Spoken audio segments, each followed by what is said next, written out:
Look at this over here. This is great. By the way, this is Jordan with Conquer Trading and Investing. If you're new here, welcome. And if you're not, welcome back. Today, we're going to be talking about Bitcoin. We talk about macro. Some people, our friend wants to talk about taking profits. Remember over here, this was in October. We put out what our projected targets could be if we were to see some Bitcoin things taking place, the seasonalities with October, November, and December all being green months. So far, they continue. December up a healthy 11%. The month is far from over, but no question about it, seasonalities do favor this time of year. When I talk about seasonalities, I'm talking about a risk of traditional markets over here. Right now, we are at December 17th, and you can see we're towards the bottom of this is actually where we bottomed out recently. So that's interesting to see seasonalities once again continuing to take shape and form, and generally risk performs really well into the end of the year from where we are. If that is to happen, we could see Bitcoin continuing to do some Bitcoin things. Let's get the pointer up over here. Boom, we're ready to go.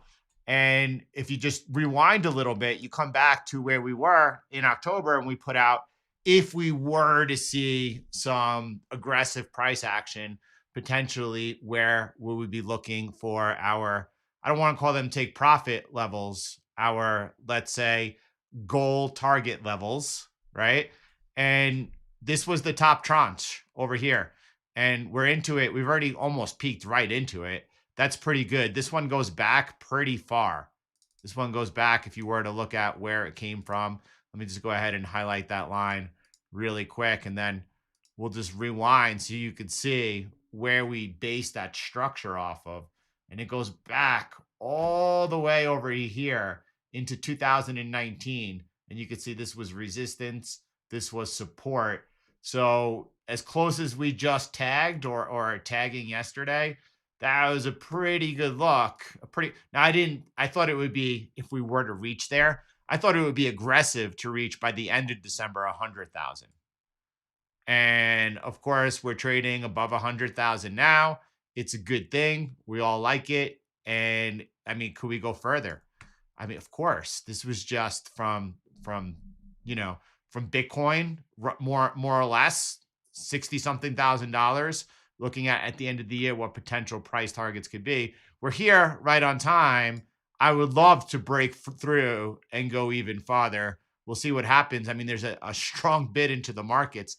Yesterday, from the ETF inflows alone, $636 million. I mean, ever since Donald Trump has been reelected president of the United States of America, there has been a serious bid into Bitcoin. ETFs is just one avenue of those flows, but you could see them over here. This is insane. You're talking 300 million, 350 million, 676 million, blah. I mean, it is bid. And to see it continuing here, people are wondering, or I see retail wondering, who's buying above $100,000? There's a constant steady bid.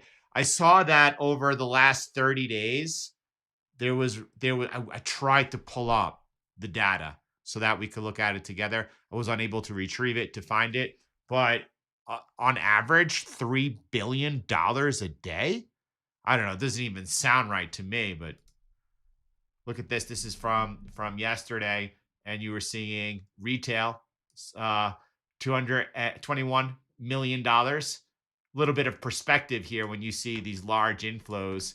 Retail is irrelevant. When I'm talking about retail, I'm talking about retail that has carried Bitcoin from cycle to cycle. A lot of people would look at, for example, things like Google Trends. Who's searching for Bitcoin? Guys, it's 2024. It's almost 2025. Everybody and their mother is familiar with Bitcoin. There's no need to Google Bitcoin anymore to learn about it. Riot Platforms. This is a bigger bid. $594 million, $500 million coming into the market. We know that MicroStrategy, Sailor, once again, $1.5 billion. We looked at it yesterday. And then more retail over here as you look at MetaPlanet over out of Japan, taking a bid. This is in Yuan. I don't know what 1.75. Oh, there you go. 11 million. So we got strong retail bids. This is a pretty strong bid. This is and matched almost what alone. So you had Riot and together the spot ETFs putting in almost 600 million. And there is a big bid. There are people out there speculating. This is Matt Odell. If anyone's not familiar with Matt Odell, the Rabbit Hole recap Friday. I remember listening to Odell like at least from 2017, and I learned a lot about Bitcoin and game theory, no question. From Matt, talking with Jack. Remember, Jack is the one who was invited out by El Salvador to go ahead and discuss the bullish case for Bitcoin before they started making their move to acquire the corn. And they're talking about, it seems to them, this is pure speculation, that look, there is a really consistent big bid into the markets at all times. And they're speculating whether it's nation states or central banks. I don't think it is at all. I mean, it's very clear, or it's pretty clear, I should say, where that money is coming from. And we're just discussing it briefly as we look at the flows from ETFs, from these public companies continuing to bid. And of course, just other people out there. Once nation state FOMO begins, it's really, really on. By the way, Jack talking in this video about how right now you are looking at Bitcoin, out there flirting with the market cap of Google and Amazon. Right now, Bitcoin is ranked the 7th largest asset by market cap in the world, overtaking silver, overtaking Saudi, excuse my pronunciation, Armico.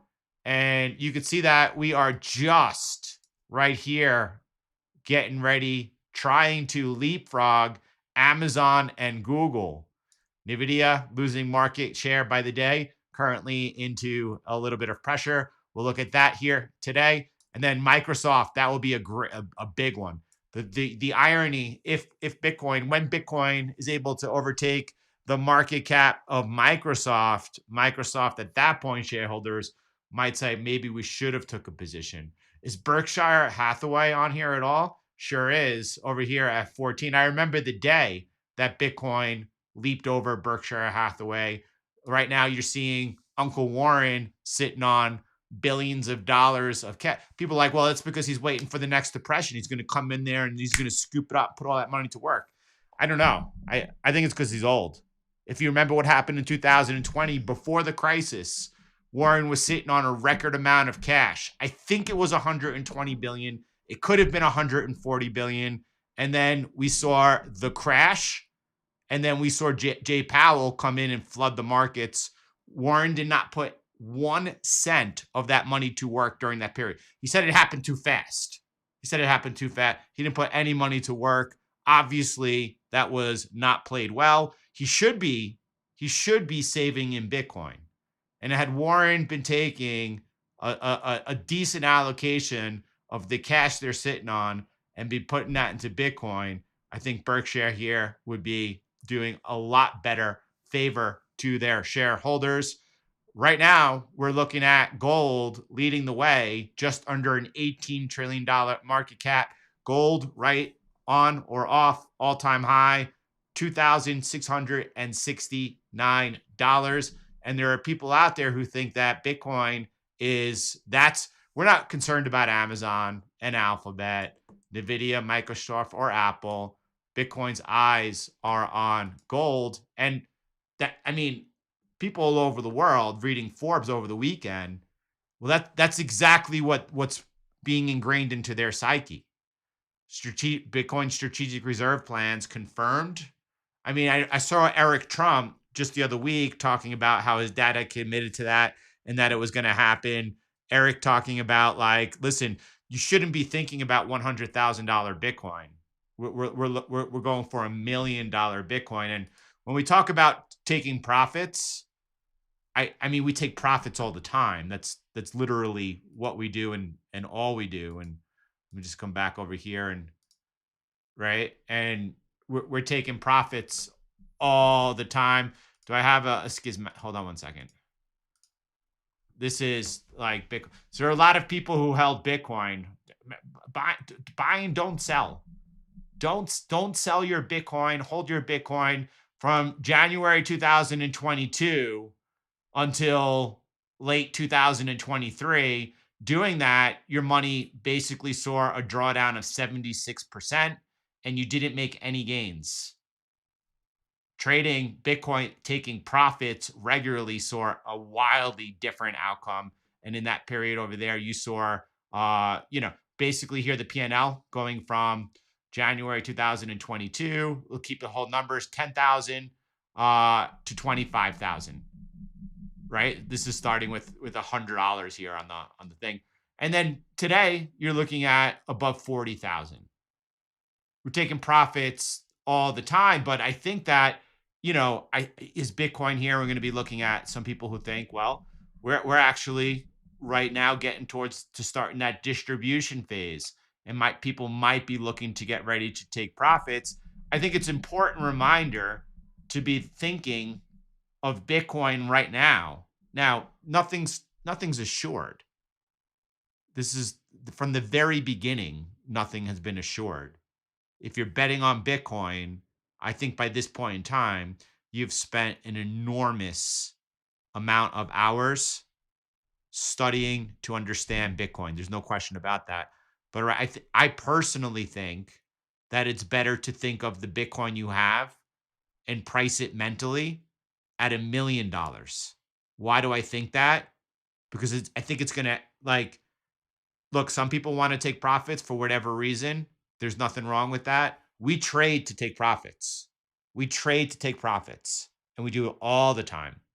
If you are looking to, your cold storage stash, that's something that I think that is a separate strategy and should be thought of, and the whole psychological thought process behind it is completely different. And I think that pricing Bitcoin, I spoke with someone over the weekend who was thinking of, they wanted to take a business loan out to buy a business, and they wanted to put up their Bitcoin as collateral. And I said, look, they're like, Bitcoin would have to go below 50,000 for me to get liquidated. I said, well, hopefully Bitcoin doesn't go below 50,000. But even still, it's not worth the risk. If that risk is very low, if that risk is like 3% or 5%, it's not worth putting the Bitcoin that you have in jeopardy. I was like, think of that mentally, not priced at $100,000, but price it at $1 million. And I think that is an important way or scope to think about. I agree strongly with this.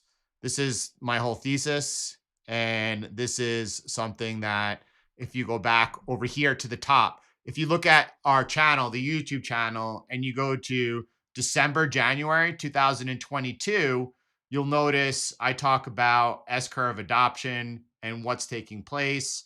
And since then, we saw a bear market with a little bit less magnitude of a drawdown, 76 instead of 85 and 85. But more importantly, is we're just now jumping the chasm.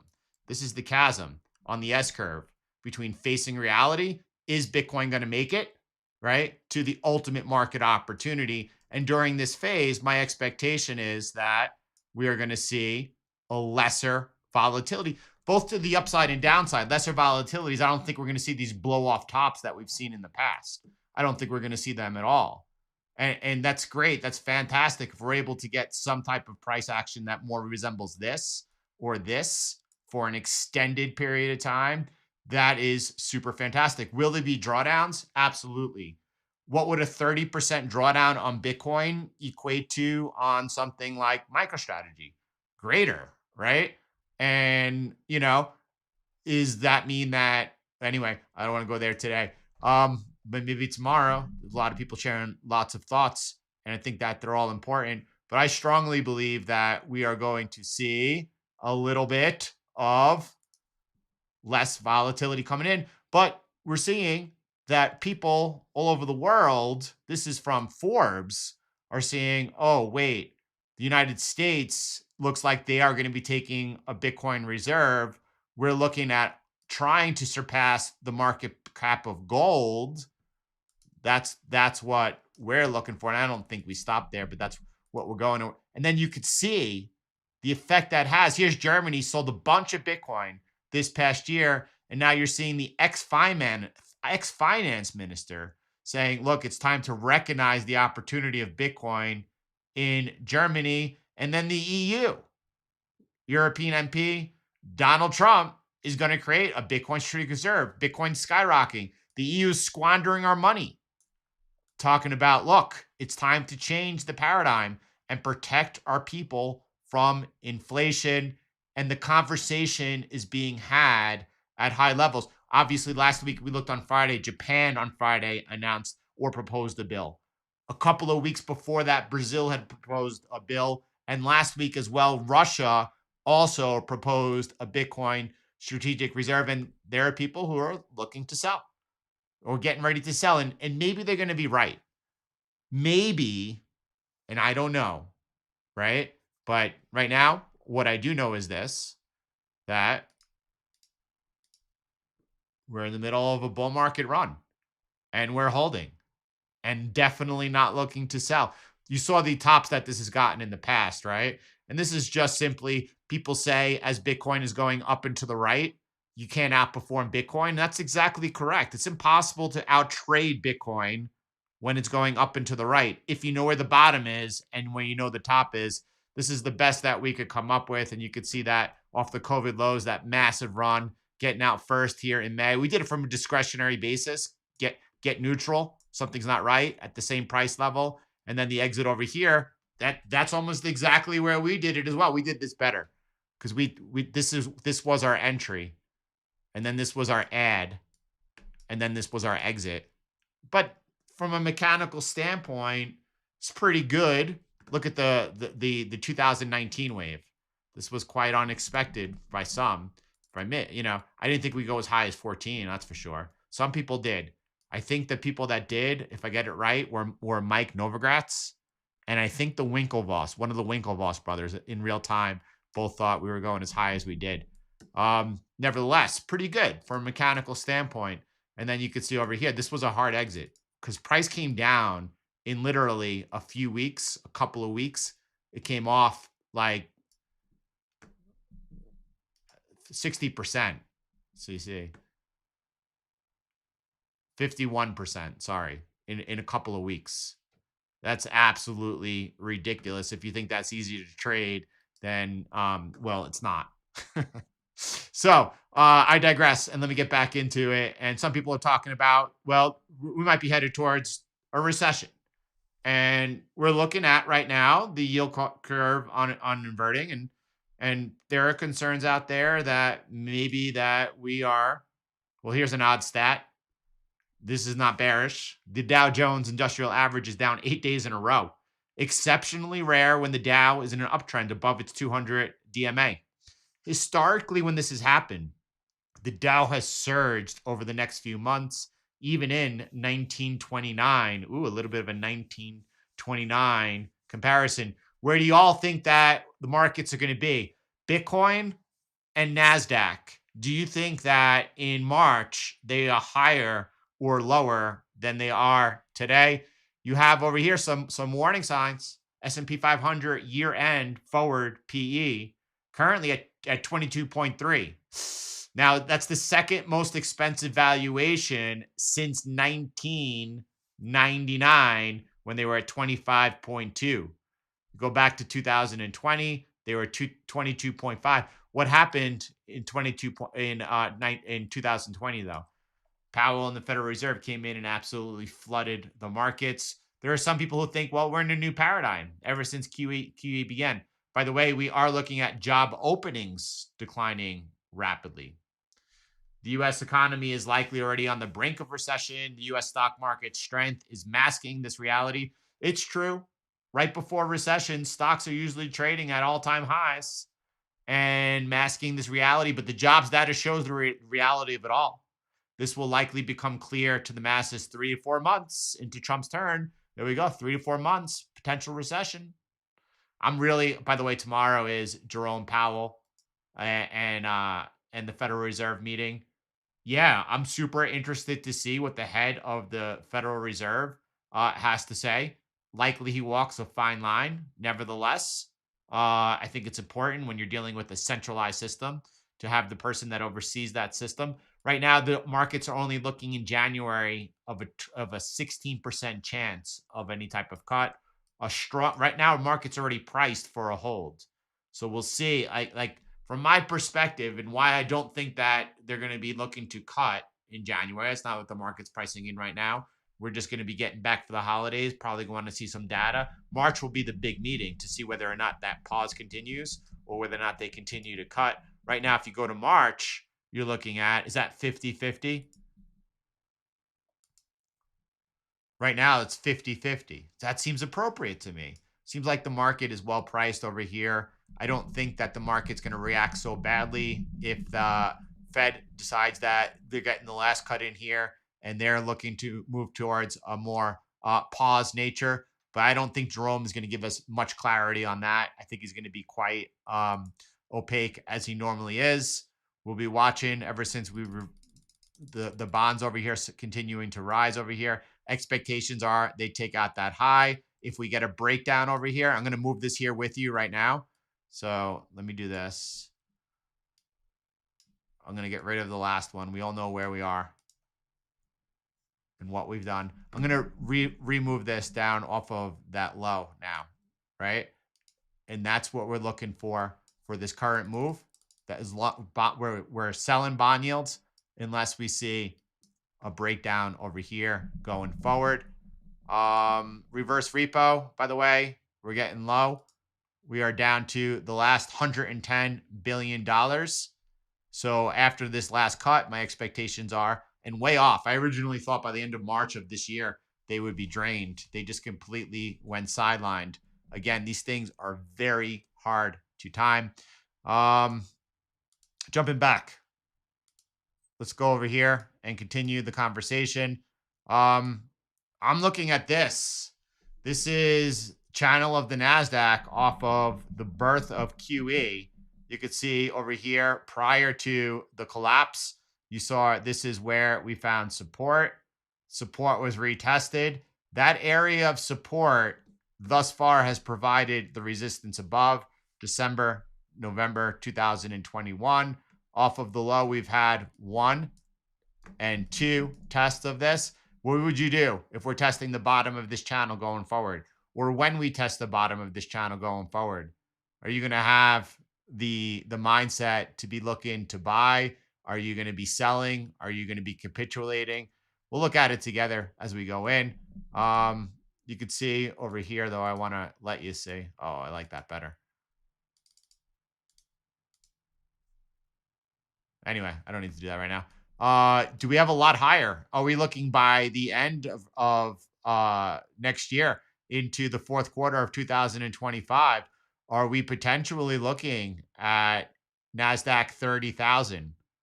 That's what I think is going to happen. I think that's going to happen. Now, I'll tell you what. A lot of people are talking about we're on the verge of a recession. We're going to see a market crash. We've been tracking any potential signs of a breakdown. We were looking at a potential distribution. That's not in play. We removed those lines. We are broke out of the wedge and we've retested the wedge. That's interesting, right? Today, we've just retested the low of the wedge. If we break down into it, that takes us very bullish, more neutral. This is the first early warning sign of a breakdown would be if we were to take out the lower end of the wedge. And I don't think that's well or correct. I'm going to just move this here with you. I mean, we're going to keep it. I think it's highly discretionary, but that's what we're looking for is some discretion. We're just wondering why into the session here today, we are light on love, light on likes. Go ahead and take a second here, hit the like button. And I like this better. I'm lining this trend line up over here now. You can see that we pierced below it, and then that was providing resistance until we got back into it. Again, we pierced below it, and then you can see resistance, resistance, resistance, support, support. So I like that line better. I'm just going to go ahead and borrow. The structure's not so clean and clear. It's not so clean and clear, but a close below there. A close below there, that would be there's the same. So it's the same thing, by the way. when I say it's the same thing. The way that I had the line originally was like this, right? And I said it's rough, it's not accurate, but it's right. This is not pretty. I call it chicken scratch, but it's more accurate. And this would be the breakdown over here. We saw that recently on Nvidia, if you remember, right? We had this red line over here. Before this and this happened, we were looking at this in real time. And I drew out this trend line over here, the white one, and then I cloned it off the one touch. I said, if we break down from that, because we were back above, that would be the breakdown. Then we had the breakdown into the support or retest. That broken support was now resistance. And then since then, we've made 1, 2 further legs down, broke below the support. This is an important retest here for Nvidia right now. By the way, this is so crazy. I mean, there's just structure everywhere, and it's just what it is. But even this horizontal, right? I'm looking over here at the support, the resistance, support, resistance. This is where we came into today. What do we need for a repair? We had the breakdown right here. What do we need for a repair to take place? That's probably all that's important right now. And that's very simple. That's what we're looking for a repair to take place in the market on Nvidia. Some other people view that a lot different. So is Nvidia's great bull run over? Let me build into it. And we started over here. I was talking about what my expectations are. But regardless of what my expectations are, I will be ready to follow the technicals, do my best to stay on the right side. And if we get the breakdown, that puts me bearish until there's a repair. That's how we do things. We stay on the right side so that we don't get left behind. SoftBank's Masason announces a $100 billion U.S. investment. That's not a small investment, $100 billion. And that investment is being put into projects centered on artificial intelligence, AI-related infrastructure, such as energy, probably nuclear power plants, I imagine, chips and data centers. Trump estimates that will create 100,000 jobs. Is that going to be enough to turn around the job market? Or is this, I mean, this is just one signpost, but it's a positive signpost. And the signpost is that, you know what? People now overseas, people in the US, as it is, they happen to have a little bit more confidence in the economy of the United States now that Trump has won his victory. They feel a lot more comfortable investing significant sums into the United States. And that's important. That's positive. And do you think that this whole AI thing is done? Or is it going to be transformed right now over to the whole quantum computing thing? So is Nvidia's great bull run over? Breaking Bad. We did our TA in real time. Here's other people's TA. And I would say that's late. You know, I would say the way that we did it is much more accurate and correct. By the way, possible head and shoulders. Target's not that low, but that's the important thing is the repair of when you're wrong and when that's invalidated. You can see over here that looks like we're seeing some selling on Nvidia, potentially funding other investments. I think is highly positive for me seeing over the I mentioned it yesterday, seeing the pressure out on Nvidia right now, and then seeing Nvidia is not the market. Nvidia is under pressure. The rest of the market has been kicking up and doing good. I think that's positive. Slowing, blah, blah, blah. Semiconductors, Bank of America, we expect we're at the start of the next up cycle, which could last through the middle of 2026. Charts shows a historical total semiconductor sales on a year-over-year basis. So out into 2026, right? So I'm looking at forecast, and we're right here on the verge. That looks like that we're going the wrong way. I mean, I don't know. That's how I interpret it. But it looks like the Bank of America sees this differently. They're providing the data saying it looks like we're headed for an uptrend that could last through the middle of 2026. And if so, the middle of 2026, that puts us potentially, I mean, are we gonna be looking at NASDAQ 40,000 into the fourth quarter of 2026.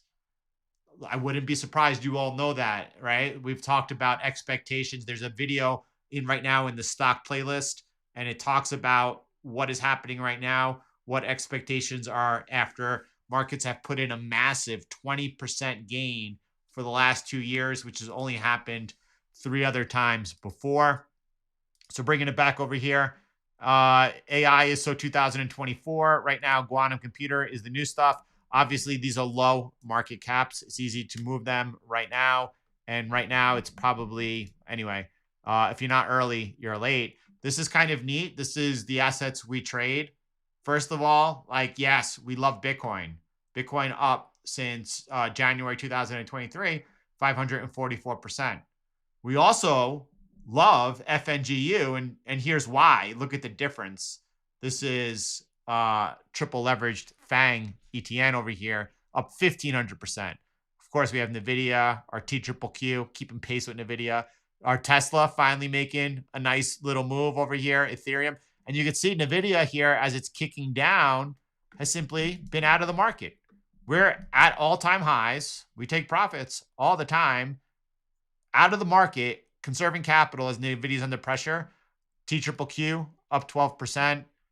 FNGU, that's the FNG, up 54%. And Tesla, as it's making a run, up 64%. Absolutely beautiful, beautiful, beautiful stuff. Are we going to see... That's a new title. I love it. Yes, SS. Thank you for saying that. I mean, right? If we do see things that are entirely positive, for example, if the US does indeed make an announcement that they're even, I mean, obviously they're trying to position that they're very pro Bitcoin and cryptocurrency. If they take a position as early as January, right? At the end of January of next month, and then work towards a bill of a strategic Bitcoin reserve. And then the nation state FOMO kicks off, and you can see it: Germany, EU, Russia, Brazil, Japan. It's kicking, like, that might put a real steady bid into the corn as it enters ultimate market opportunity. And if so, that's going to likely give the ability of MicroStrategy to continue to hit the all-time high. Right now, it looks like they're about to see, as they're included Friday in the NASDAQ 100, a bunch of inflows and bid up in their share price, giving them more capital to go ahead and continue kicking the bid on Bitcoin. And likely, and again, it all dependent on the continued adoption. This has always been the bullish face of Bitcoin has always been on the future debasement of the currency, the fiat, and adoption. Adoption seems to be moving from at first gradually to then suddenly stage as we enter ultimate market opportunity right on time. And if that's all happening, then the NASDAQ here having MicroStrategy right now, a very small overall allocation. I think it's 0.5%, but that will grow and grow and grow, as does hopefully the share price of MicroStrategy. Good thought over there for sure. And then distribution. A lot of people are looking for a lot of four-year cycle to take place, four-year cycle behavior to take place. A lot of people now follow four-year cycle behavior that didn't when we tightly embraced and expressed that. We've moved well beyond that to something that is infinitely more valuable and productive. Nevertheless, we like to, for fun, talk about and ahead of time. Remember when Bitcoin just broke out over here on 20,000, and I put up the 0.786 retracement fib. I talked about like what was to come and when. It's different that we made the new all-time high prior to the halving. It's the first time it's ever happened. It does invalidate the four-year cycle in a sense. Now you could say, well, you know, there's so many different ways to view it, and things continue to match up. We're just entering the ultimate market opportunity. Let's continue to see what happens.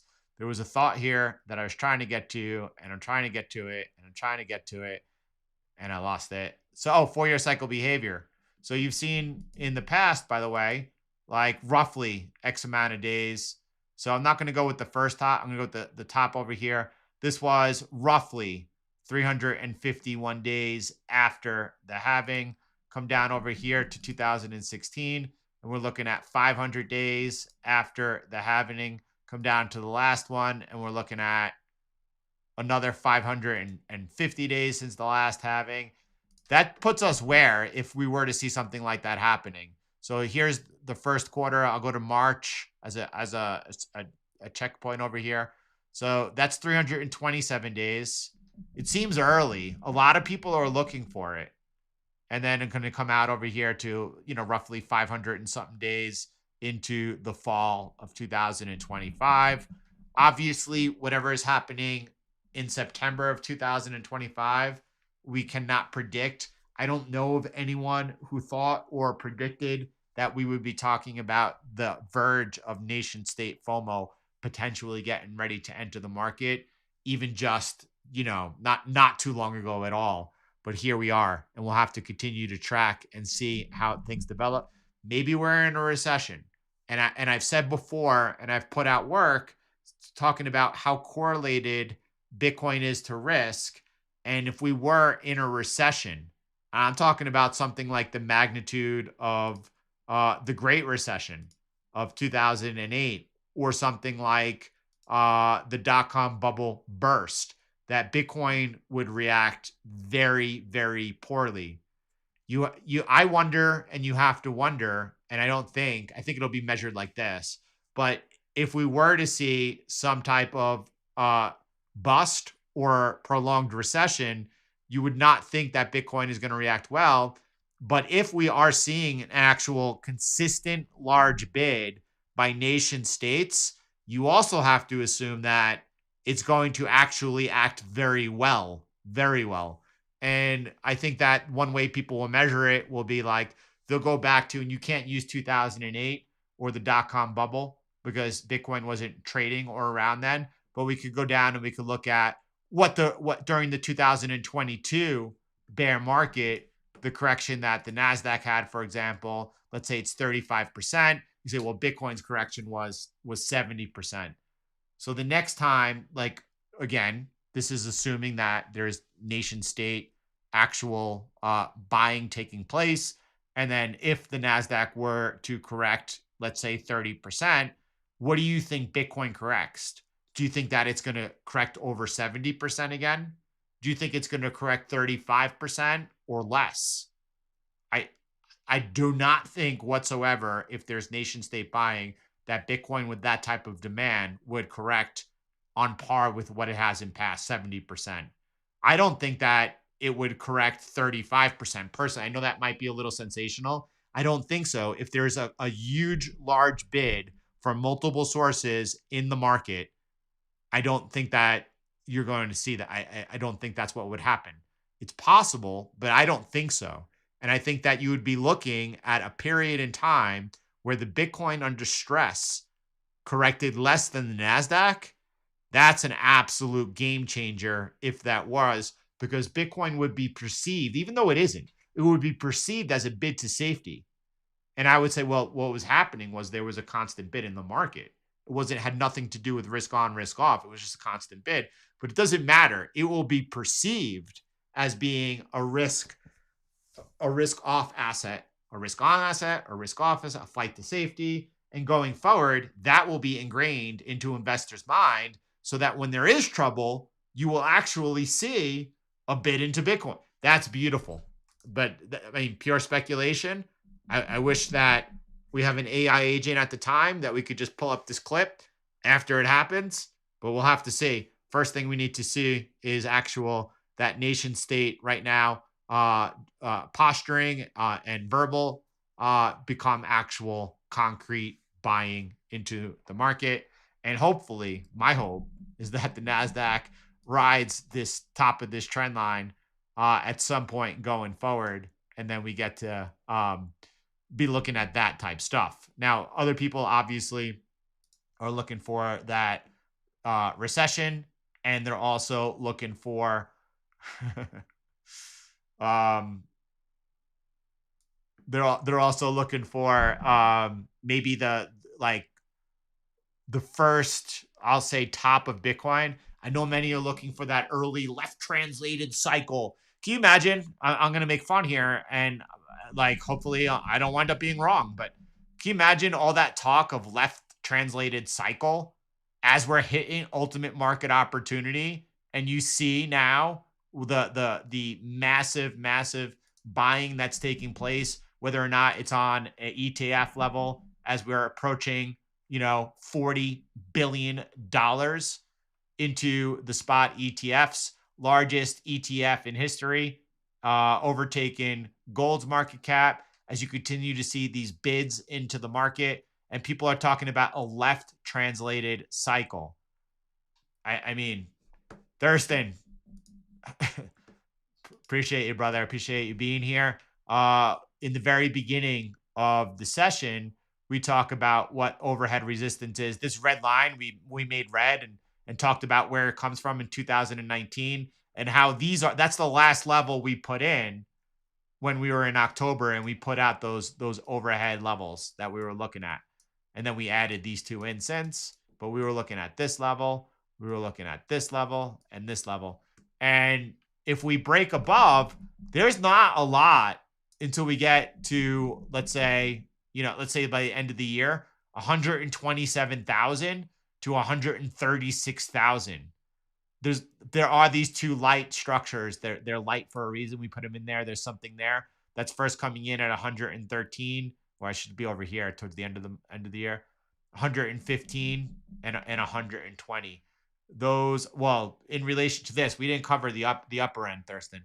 So watch the very very beginning of the stream where we do talk about up to the red, and then above it, we're looking into the end of the year, Christmas Day, 127,000 to 100, and I think that says 36,000.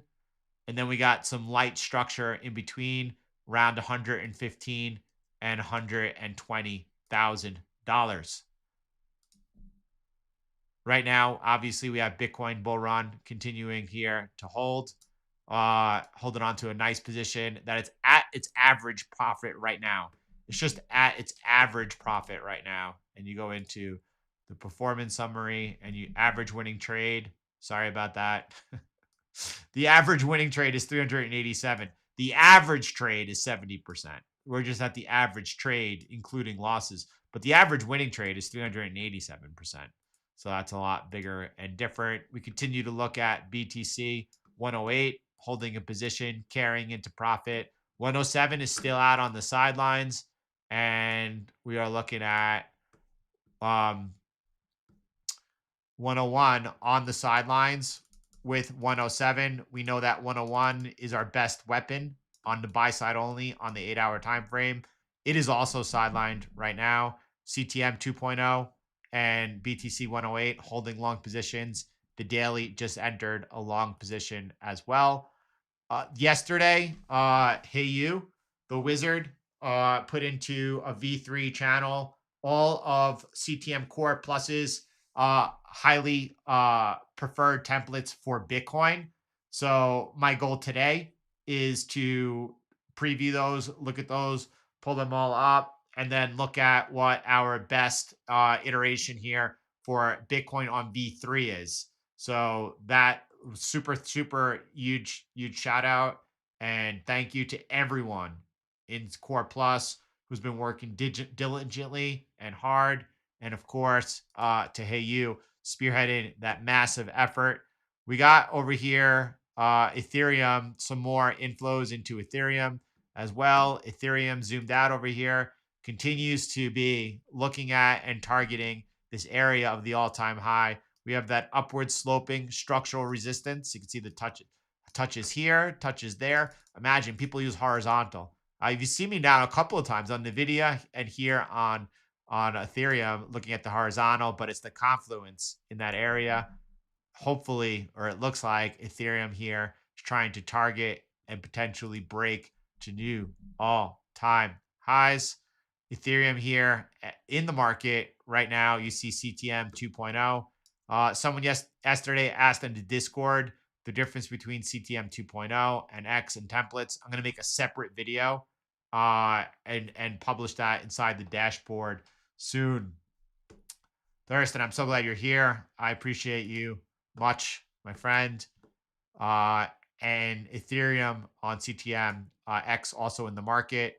Cardano continues to hold 195% into profit. There's talk that the new administration is going to make any US based crypto projects that there'll be no capital gains on those. That will be interesting. Cardano falls under that umbrella. So we'll wait and we'll watch. But right now, Cardano here in an open position, very much built into profit. And Solana looks like it's waking up today. You could see potentially getting ready to break out. Right now on the sidelines, we'll look and see if we break above and Cardano gets a bid. Solana gets a bid. If we are there with it, and we're just looking here at beautiful beautiness all around. All right, everyone. That's our look at the markets today. Yeah, ICP Informer. So he also predicted, right, that there would have been another assassination by now. Is that right? So I don't know. A lot of people predicting crashes all the times. The markets are not crashing. I think it's investor nature to be looking for the crash. The markets are not crashing. My uncle had 2 newspaper routes his whole life. He invested in the stock market his whole life as well. He retired a multimillionaire. He bought and hold, and when companies were like well-known companies, like Ford in 2008 got demolished, he would buy them. When Disney he would buy them. And that's all he did. It's not much different than what Warren has done. Warren Buffett lived in the age of value investing and during this great boom. I'm just going to leave it there. On a different magnitude, of course, but it's not much different in essence. What was I getting to? Oh, the crash. The markets are not crashing. And a lot of people, the like, bubbles are bubbles. I don't know if we're in a bubble now. Usually you don't know you're in a bubble afterwards. Usually bubbles stay rational longer than people expect. The money's made on the bubbles. Massive amount of money's paid. This is the whole essence of CTM. During the bear market of 2022 into 2023, right? People are just underwater. They recovered from their position late into 2023 as Bitcoin made a new all-time high. It doesn't matter. Market's going up or down. We're just participating, following that momentum in the market with whatever asset is kicking up at the time, or if you're selling down. And you can see that illustrated over here. People get so focused on Bitcoin and crypto. The gains could be made elsewhere. This is since 2020, 11% drawdown. This is not just FNGU, which is, I mean, granted, this is the laggard, but come on, these returns put you on par with the best of the best. That's once a day. In the last 4 years, there's been 23 trades. In the last 4 years, there's been 19 trades. Tesla trades more because it trades buy and sell. If you want, you can just trade the buy side alone. Nvidia trades buy and sell. There's more trades to be had. Bitcoin is nice and super consistent and fantastically great, but we have higher returns on Ethereum. Ethereum's lagging a little right now. It makes a lot of sense to me. Look at Ethereum has been low volatility. Nice move. We caught it. Low volatility. Nice move. We caught it. I think that Ethereum's getting ready here to put on some nice move, right? It looks to me that it's getting ready and it's coiled up, and potentially we're going to see some nice moves as we're seeing now. Finally, a little bit of inflows. We didn't see this up until Trump was elected. Since Trump's elected, we're seeing actual real money flowing into Ethereum. And yeah, I think soon it's going to translate over into our returns. Ethereum's a beast. right? Cardano. This is since 2021. Since 2022, since the bear market. Imagine 593% holding an open position, 194%. And in the bull market, you like bull markets? Yeah, bull markets bring bull market things. Anyway, Ace. Oh, what about the lady in red? That never happened. The markets are not crashing. The markets are not crashing. Everyone's looking for the crash. It's inside Taco Tuesday, the theme song. And when they are crashing, and I could say that when the markets crashed in 2000, we have the live videos. All these two, we saw the crash coming ahead of everyone, caught the bottom out ahead of everyone, and then same thing over here. We were able to catch the turn in both equity markets and in crypto into 2022. And then the same thing at the very bottom, we called the bull market breakout on both equities. And look, I hope we're there when the turn comes. We're looking for it, and we want to be as early as possible and on the right side. But right now, that's not happening. And that's preventing people from making money. When it happens, as it unfolds in real time, I hope that we continue to have the skill and the awareness to be there, to be on the right side. And I know that either which way, our mechanical strategies will absolutely be there. Everyone, God bless you. Have a beautiful day. Grateful for that as well, my friend.